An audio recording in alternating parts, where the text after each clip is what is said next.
দোকানে খেয়ে টাকা মেরে দিলে পরবর্তীতে সেই টাকা ফেরত দিতে হবে কিনা। আমি শুনেছি কিয়ামতের আগে সকল মানুষ, জিন ও ফেরেশতা সকলে মারা যাবে। প্রশ্ন হলো, তাহলে কিয়ামতের দিন জাহান্নামের ফেরেশতা মালিক সহ অন্যান্য ফেরেশতারা কোথা থেকে আসবে, বা 70,000 ফেরেশতা যে জাহান্নামের নাকে শিকল দিয়ে টানবে, এনারাই বা কোত্থেকে আসবেন, একটু জানাবেন। বিয়ের আগে হারাম রিলেশন করে জেনা করে ফেললে সে মেয়েকে বিবাহ করলে গুনাহ মাফ হয়ে যাবে কিনা। এরপরে প্রশ্ন হলো, একটা কীটনাশক কোম্পানিতে আমি জব করি, প্রতি মাসে আমার স্যালারি হতে নির্ধারিত পার্সেন্ট কেটে নেওয়া হয়। যে অংশ প্রতি মাসে কাটে সেই পরিমাণ অংশ কোম্পানিও আমার প্রভিডেন্ট ফান্ডে জমা রাখে। চাকরি শেষে আমার বেতন হতে কেটে নেওয়া জমাকৃত টাকা প্লাস কোম্পানির জমাকৃত অংশ বাদেও অতিরিক্ত অর্থ প্রদান করে। এখন আমার প্রশ্ন হলো, অতিরিক্ত প্রদানকৃত অর্থ সুদ হিসাবে গণ্য হবে কিনা। আমাদের এলাকায় ঘেরে মাছ চাষের প্রচলন আছে। মাছ চাষিরা যখন আড়তদারের কাছে মাছ বিক্রি করতে যান, তখন যেই পরিমাণ মাছ বিক্রি করেন, যে পরিমাণ মাছ বিক্রি করার টাকা পান, ওজনে তার চাইতে অতিরিক্ত দিতে হয়। এটা আমাদের সমাজে নিয়ম হয়ে গেছে। শরিয়ার দৃষ্টিকোণ থেকে এটা জায়েজ আছে কিনা। পরীক্ষা ভালো ফলাফল করার কোনো আমল আছে কিনা। আমি প্রতিদিন রাতে ঘুমানোর আগে সূরা মুলক ও সূরা সাজদা তেলাওয়াত করার চেষ্টা করি, কিন্তু কখনো কখনো ঘুমের কারণে ভুলবশত তেলাওয়াত না করে ঘুমিয়ে যাই। এতে আমার এই আমলে ফজিলত ছুটে যাবে কিনা। উত্তর হলো না। বেশিরভাগ মহিলাদের তালিমে দানের নামে রিজিকের অংশ বলে মহিলাদের কাছ থেকে চাল, ডাল, তৈল, মাছ, মাংস এবং কাঁচা সবজি নিয়ে থাকে। ইসলামী দৃষ্টিতে এটা কতটুকু সত্য? এখন তালিমের মহিলারা বলে নবী করিম সাল্লাল্লাহু আলাইহি ওয়াসাল্লামের সুন্নাত ঠিকমতো পালন করতে আমল হিসাবে 3 দিন, 7 দিন, 13 দিন এবং 40 দিন কোনো প্রকার খাবার না খেয়ে শুধু খেজুর পানি খেয়ে থাকতে হবে এবং তাতে করে বেহেশতে যাওয়া যাবে। তালিমের মহিলারা বলে ওদের দান করলে বেশি, মানে 3 গুণ সওয়াব, মসজিদ মাদ্রাসা দান করলে 1 গুণ সওয়াব হবে। এটা কতটা সত্য? পুরোটাই ভুয়া এবং বোগাস। অনলাইন জুয়া বৈধ কিনা? ব্যাপার কি? আমাদের এলাকা সুন্দরবনের তীরবর্তী এলাকা।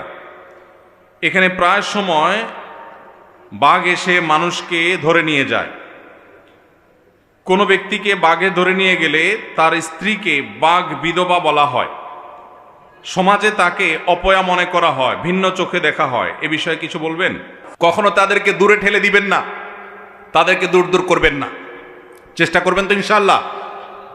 এই নারীদেরকে সম্ভব হলে সান্ত্বনা দিবেন, সম্ভব হলে তাদেরকে আশ্রয় দিবেন, তাদেরকে আপন করে নেবেন, তাদেরকে বুঝাবেন। আমাদের সমাজে শুধুমাত্র এই বাঘ বিধবাই নয়, অনেক নারীরা আছে যারা তাদের স্বামী কোনোভাবে মারা গেলে মনে করা হয় এই মহিলা ভালো মানুষ না, কেন তাহলে তোমার স্বামী মারা গেল। কোনো স্বামী মারা যাওয়ার সাথে কোনো মহিলার ভালো বা খারাপ মানুষ হওয়ার কোনো সম্পর্ক নাই। ভালো মানুষের জীবনে বিপদ আসে না, বরং আরো বেশি আসে। অতএব এই কারণে যে কুসংস্কার সমাজে আছে, এটা আমাদের দূর করতে হবে। আল্লাহ আমাদেরকে তৌফিক দান করুন। দোকানে খেয়ে টাকা মেরে দিলে পরবর্তীতে সেই টাকা ফেরত দিতে হবে কিনা। দোকানে খেয়ে যদি টাকা মেরে দেন, সেই টাকা আর ফেরত দিতে হবে না, যদি দোকানদার আপনার বাবা হন। বাপের দোকান হলে সেটা আর ফেরত দেওয়া লাগবে না। প্রশ্নটা যেহেতু এমন স্টাইলে করেছেন যে দোকানদারের খেয়ে মেরে দিলে আর টাকা দিতে হবে কিনা, আবদারটা মামুর বাড়ির টাইপের হয়ে গেল। এই জন্য উত্তরটাও সেরকম দিলাম যে দোকানটা যদি বাপের হয় আর আপনি ক্ষুধার্ত ছেলে হন, তাহলে বাপের সম্পদ থেকে ছোট ছেলে হলে খেতে পারবেন। আবার যদি তাগড়া বড় বালেক ছেলে হয়ে যান, তাহলে সেখানেও আপনাকে সেই টাকা দিতে হবে, মেরে খেতে পারবেন না। আমরা এতক্ষণ মানুষের হক সম্পর্কে আপনাদেরকে সতর্ক করার চেষ্টা করছিলাম কোরআন হাদিসের আলোকে। ভাইরা আমার, আমল অনেক বেশি করার দরকার নেই, অনেক বেশি ওয়াজ না শুনলেও চলবে, অনেক বেশি নফল আমল না করলেও চলবে।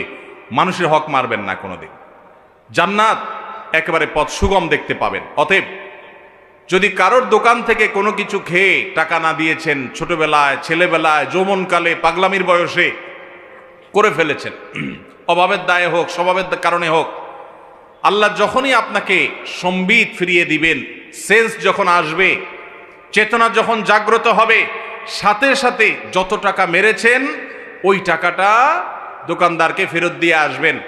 যদি স্বীকার করতে লজ্জা লাগে, স্বীকার করার দরকার নেই, দোকানদারকে বলেন যে টাকাটা আপনি পাবেন, যেভাবে হোক রেখে দেন, অথবা যে কোনোভাবে দোকানদারের ক্যাশে টাকা আপনি দিয়ে দেন, ব্যাস দায়মুক্ত হয়ে যাবেন। আর যদি না দেন তাহলে কিয়ামতের ময়দানে এই দোকানদার আপনার সামনে দাঁড়ায় যাবে।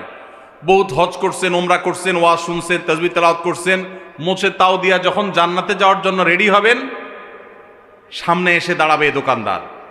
ও যে চা বিস্কুট খেয়ে চলে গেছে দাও নাই, এলাকার রাজনৈতিক নেতা ছিলা, খাইতে খাইতে সব বাকিতে লিখে রাখো লিখে রাখো লিখে রাখো বলতে বলতে খাতার পরে খাতা ভরাইছ, দেওয়ার নামগন্ধ ছিল না। নেতাকে তখন কিয়ামতের ময়দানে ঠিকই দাঁড় করানো হবে। এই নেতা বুড়ো বয়সে হাজী সাহেব হয়ে গেছে, মসজিদ কমিটির সভাপতি সেক্রেটারি হয়ে গেছে, অনেক বেশি আমলদার হুজুর হয়ে গেছে, হজ উমরা ইতিকাফ বাইতুল্লাহ গিয়া নিয়মিত করে, দাঁড়ি শুভ্র সাদা হয়ে গেছে, কানতে কানতে দোয়া চোখের পানি ফেলে ভাষায় ভরা ফেলে, 2 পয়সার কোনো লাভ নাই। সমস্ত উলামা ইকরাম একমত, বান্দার হক যদি সে নষ্ট করে থাকে কিয়ামতের ময়দানে তাকে জবাবদিহি করতে হবে।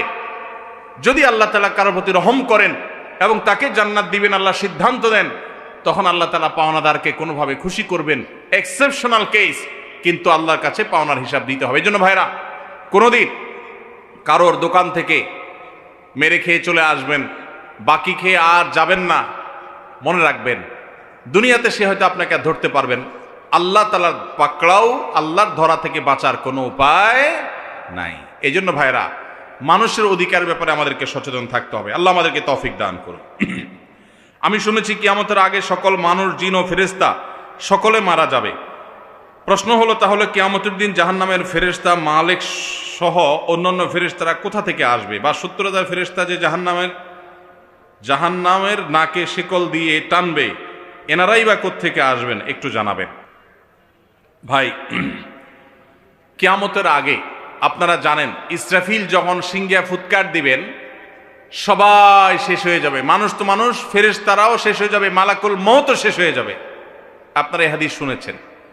এখন প্রশ্নকর্তার প্রশ্ন হলো, সবাই যখন মারাই গেছে, তাহলে কিয়ামতের ময়দানে যে বিভিন্ন ফেরেশতাদের দায়িত্ব বন্টন হবে, দায়িত্ব পালনের কথা হাদিসে বলা হয়েছে, তারা তো মারাই গেছে, আবার তারা কোত্থেকে আসবে? এর উত্তর হলো, আল্লাহ রাব্বুল আলামিন আবার সবাইকে জীবিত করবেন, মানুষ সহ সকল ফেরেশতা, সকল মানুষ। সেই পৃথিবীর প্রথম মানুষ আদম আলাইহিস সালাম থেকে নিয়ে কিয়ামত পর্যন্ত যতজন মারা গেছে, আল্লাহর এক আদেশে আবার সবাই জীবিত হয়ে উঠবে। এর নামই তো হাসর। অতএব ফেরেশতারা কোত্থেকে আসবে, আশা করি এখান থেকে আপনি বুঝতে পারছেন। বিয়ের আগে হারাম রিলেশন করে জেনা করে ফেললে সে মেয়েকে বিবাহ করলে গুনাহ মাফ হয়ে যাবে কিনা? ভাইরা আমার, বিবাহ পূর্বে যদি কেউ হারাম সম্পর্কে জড়ায়, আমাদের যুবক ভাইরা ভালো করে শুনে নেন, আপনার চরিত্রকে যদি আপনি কালিমা যুক্ত করেন, তাহলে এটা ভয়ঙ্কর অপরাধ এবং কবিরা গুনাহ। এর জন্য আল্লাহর কাছে আপনাকে জবাবদিহি করতে হবে। আমাদের অনেক যুবক ভাইরা মনে করেন যে বিয়ের আগে কোনো মেয়ের সাথে হারাম সম্পর্ক করলে, জেনা লিপ্ত হলে, এরপরে বিয়ে করলে বোধহয় এটা কাটাকাটি হয়ে যাবে। এটা সঠিক না, এটা ভুল। বিয়ে করেছেন, এখন হারাম থেকে বের হয়ে আসছেন, এটা ভালো। কিন্তু আগে যে অপকর্ম হয়েছে, গুনাহে হয়েছে, নাজায়েজ কাজ করেছেন, হারাম সম্পর্ক করেছেন, তার জন্য দুইজনেই আল্লাহর কাছে সারা জীবন চোখের পানি ফেলে কাঁদতে হবে, তওবা করতে হবে, ক্ষমা চাইতে হবে, ইস্তেগফার করতে হবে, ইনশাল্লাহ তাহলে মাপ পাওয়া যাবে। যদি মনে করেন না, বেশিরভাগ এই হারাম রিলেশন যারা করে তারা তো মেয়েদেরকে মিথ্যা প্রতিশ্রুতি দেয়, একটাও বেশিরভাগই ঠিক রাখে না। আমি কথা ঠিক রাখলাম, তাহলে তো আমি ইমানদারের পরিচয় দিলাম। হ্যাঁ, আপনি কথা ঠিক রাখলেন, আপনি ভালো কাজ করলেন, কিন্তু আগে যে হারাম করেছেন, এই কথা ঠিকের কারণে সেগুলো মাফ হবে না, তার জন্য আল্লাহর কাছে আলাদা মাপ চাইতে হবে। এরপরে প্রশ্ন হলো, একটা কীটনাশক কোম্পানিতে আমি জব করি, প্রতি মাসে আমার স্যালারি হতে নির্ধারিত পার্সেন্ট কেটে নেওয়া হয়। যে অংশ প্রতি মাসে কাটে সেই পরিমাণ অংশ কোম্পানিও আমার প্রভিডেন্ট ফান্ডে জমা রাখে। চাকরি শেষে আমার বেতন হতে কেটে নেওয়া জমাকৃত টাকা প্লাস কোম্পানির জমাকৃত অংশ বাদেও অতিরিক্ত অর্থ প্রদান করে। এখন আমার প্রশ্ন হলো, অতিরিক্ত প্রদানকৃত অর্থ সুদ হিসাবে গণ্য হবে কিনা? ভাইরা আমার, এটা খুব কমন একটা প্রশ্ন। সরকারি বেসরকারি বিভিন্ন প্রতিষ্ঠানেই এই নিয়ম আছে। যে চাকরি যখন করবেন বেতনের একটা অংশ কেটে রাখা হয়, এই টাকার সাথে আপনার চাকরিদাতা প্রতিষ্ঠান, সেটা সরকারি প্রতিষ্ঠান হোক আর বেসরকারি প্রতিষ্ঠান হোক, আলাদা কিছু প্লাস করে দেয়। অনেক সময় এটাকে সুদ বলেই দেয়। এটা মূলত সুদ হবে না, সুদের মধ্যে এটা পড়বে না। কেন পড়বে না? কারণ হলো এই টাকাটা আপনি লোন হিসাবে নিয়েছেন এবং দেওয়ার সময় বাড়ায় দিছেন। আপনার কাছ থেকে কোম্পানি বা সরকার লোন নিয়েছে, দেওয়ার সময় বাড়ায় দিছে, ব্যাপারটা এরকম না। কুল্লু কারজিন জাররা নাফআন ফাহুয়া রিবা। লোন নিয়ে অতিরিক্ত দিলে সেটা রিবা হয়, সুদ হয়। এখানে সেটা হয় নাই। তাহলে কি হয়েছে? এখানে আপনি যা পেতেন সেখান থেকে আপনাকে কম দিয়ে রেখে দিয়েছে, কেমন যেন আপনার বেতনই কম দিয়েছে। দেওয়ার সময় অতিরিক্ত অংশ প্লাস করে দিয়েছে। এটা সুদের সংজ্ঞায় পড়ে না। আপনি তাকে কিছু দিয়েছেন, এর বিপরীতে অতিরিক্ত নিয়েছেন, এই গিভ অ্যান্ড টেকটা হয় না, আপনি দেনই নাই কিছু আসলে তারে, যার কারণে এটা সুদ হবে না। তবে হ্যাঁ, সরকারি চাকরিতে বেসরকারিতেও থাকতে পারে একটা নিয়ম আছে এখন, যে একটা পার্সেন্টেজের পরে বাধ্যতামূলক যেটা প্রভিডেন্ট ফান্ডে কাটা হবে, এর বাইরের যেটা আপনি ঐচ্ছিকভাবে কাটতে পারেন, সেটা যদি আপনি ইচ্ছাকৃত কাটেন এবং সেখানে অতিরিক্ত টাকা দেয়, তাহলে সেটা সুদ হবে। আর যেটা বাধ্যতামূলক কেটে নেওয়া হচ্ছে আপনার বেতন থেকে, আপনাকে দেওয়া হচ্ছে না, চাকরি ছাড়লে বা অবসরে গেলে তখন আপনাকে অতিরিক্ত দেওয়া হচ্ছে, এই অতিরিক্ত নেওয়াটা সুদ হবে না। এ বিষয়ে বাংলাদেশের প্রথিতযশা সব উলামায়ে কেরাম প্রায় একমত, কারোর কোনো ভিন্ন মত নাই। এরপরে প্রশ্ন হলো, আমাদের এলাকায় ঘেরে মাছ চাষের প্রচলন আছে। মাছ চাষিরা যখন আড়তদারের কাছে মাছ বিক্রি করতে যান, তখন যেই পরিমাণ মাছ বিক্রি করেন, যে পরিমাণ মাছ বিক্রি করার টাকা পান, ওজনে তার চাইতে অতিরিক্ত দিতে হয়। এটা আমাদের সমাজে নিয়ম হয়ে গেছে। শরীয়তের দৃষ্টিকোণ থেকে এটা জায়েজ আছে কিনা?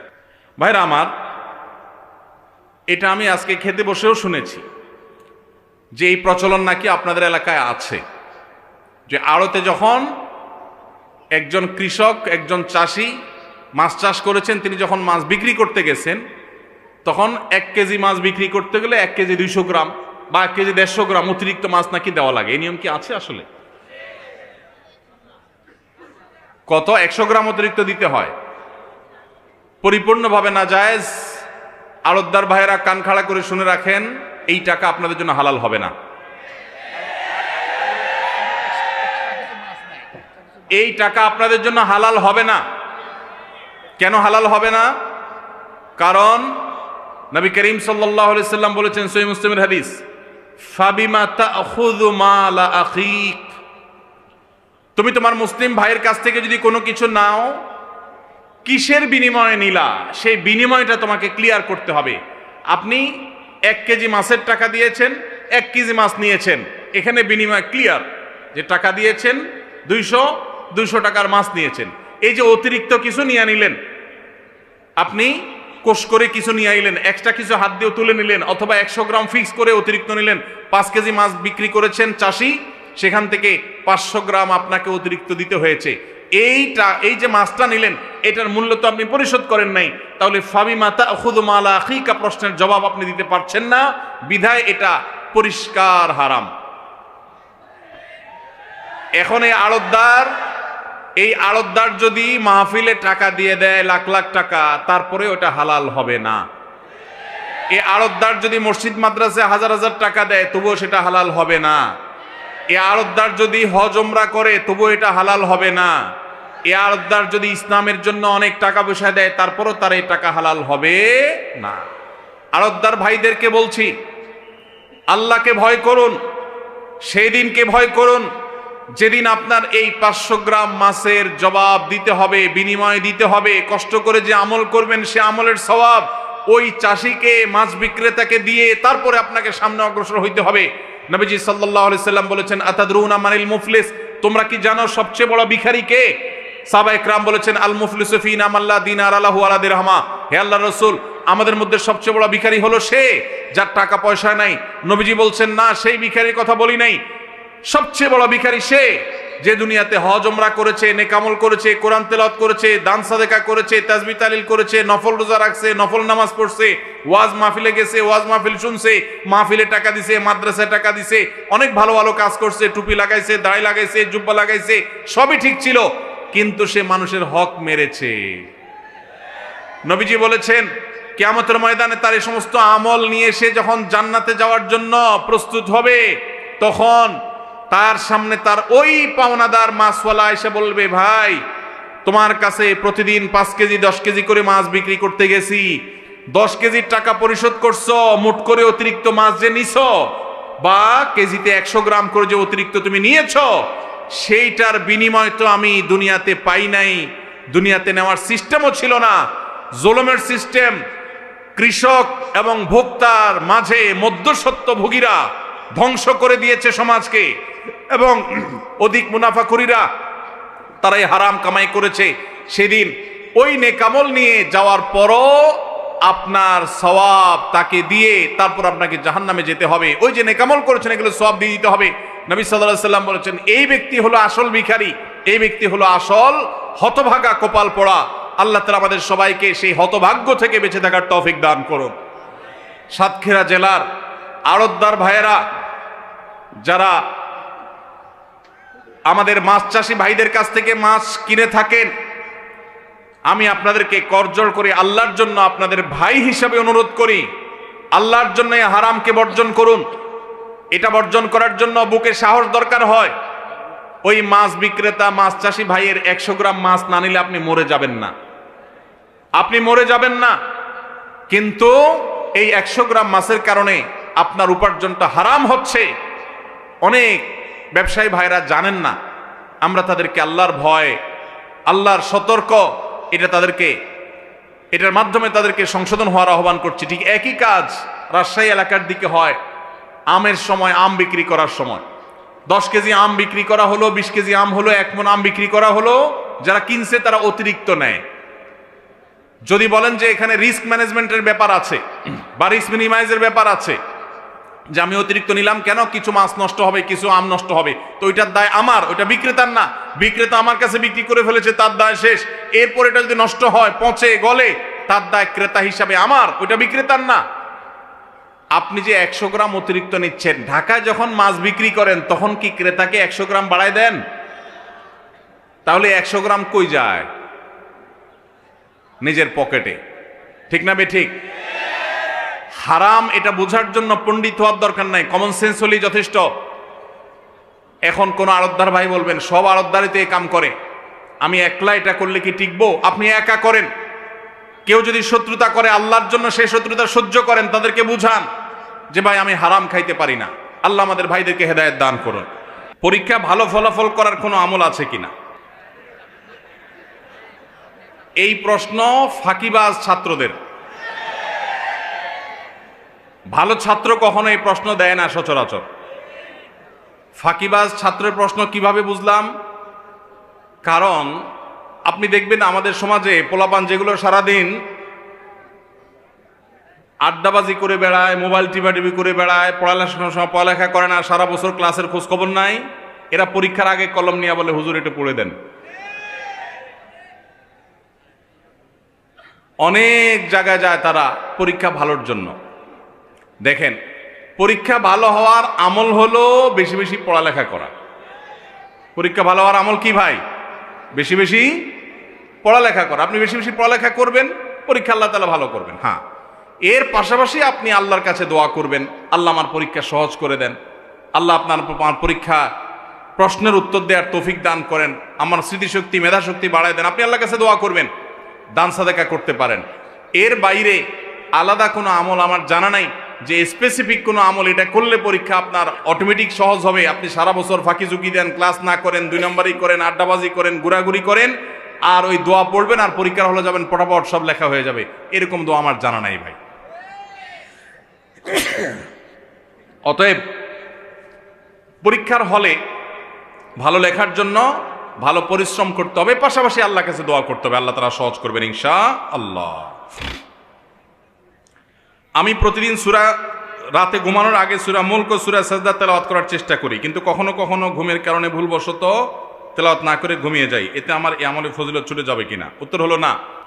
এই আমলে ফজিলত ইনশাআল্লাহ হঠাৎ মাঝে মধ্যে ছুটে গেলে আপনার এর যে মর্যাদা, সূরা মুলক তেলাওয়াত করলে রাতে শোয়ার সময়, শোয়ার আগে, তাহলে কবরের ফিতনা থেকে, আযাব থেকে, পরীক্ষা থেকে আল্লাহ তাআলা মুক্তি দান করেন।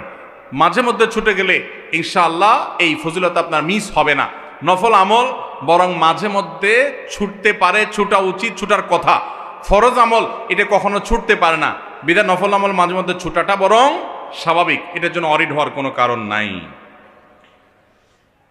বেশিরভাগ মহিলাদের তালিমে দানের নামে রিজিকের অংশ বলে মহিলাদের কাছ থেকে চাল, ডাল, তৈল, মাছ, মাংস এবং কাঁচা সবজি নিয়ে থাকে। ইসলামের দৃষ্টিতে এটা কতটুকু সত্য?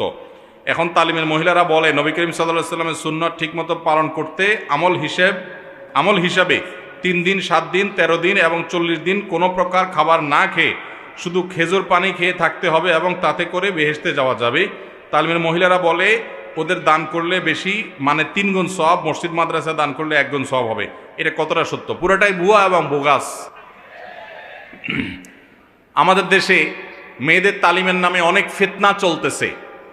ওলামা একরাম, প্রমিনেন্ট আলিম সমাজে যারা আছেন তাদের তত্ত্বাবধান ছাড়া এরকম নিজেরা দিন প্রচারের নামে যা করছেন এগুলো বেশিরভাগ ক্ষেত্রে ফিতনায় পরিণত হয়। আল্লাহ আমাদের এই সমস্ত মা বোনদেরকে হেদায়েত দান করুন।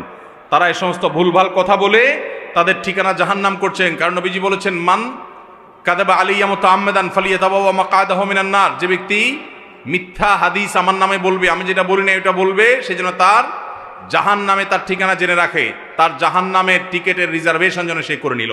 এজন্য সতর্ক থাকতে হবে। অনলাইন জুয়া বৈধ কিনা? ব্যাপার কি? কমন পড়ে গেছে নাকি? অনেক বেশি কমন। ইন্না লিল্লাহি ওয়া ইন্না ইলাইহি রাজিউন। এটা তো আমার কল্পনাও ছিল না। আপনাদের সবার আওয়াজ শুনে বুঝতে পারলাম যে এটা ব্যাধি আকার ধারণ করে গেছে। ভাইরা আমার, জুয়াকে আল্লাহ তাআলা হারাম করেছেন এবং শয়তানের কর্ম বলেছেন। আল্লাহ বলেছেন, ইন্নামাল খামরু ওয়াল মাইসিরু ওয়াল আনসাবু ওয়াল আজলামু রিজসুম মিন আমালিশ শাইতানি ফাজতানিবু। মদ এবং আরো কয়েকটি হারামের কথা বলে আল্লাহ বলেছেন জুয়া, এগুলা সবগুলো শয়তানের কর্মকাণ্ড, এগুলা থেকে বেঁচে থাকো। অতএব জুয়া, অফলাইনের জুয়া যেরকম হারাম, অনলাইনের জুয়াও সেই রকম হারাম। শুধুমাত্র আপনাদের এই সাতক্ষীরা এলাকাতেই নয়, গোটা দেশে আমাদের অনেক তরুণরা, অনেক মানুষ বুঝে না বুঝে বিভিন্ন মোবাইল অ্যাপসের মাধ্যমে বিভিন্ন রকম অনলাইন বেটিং এর সাথে, জুয়ার সাথে তারা জড়িয়ে যাচ্ছেন। তারা জানেনও না যে তারা হারামের সাথে জড়িয়ে গেছেন।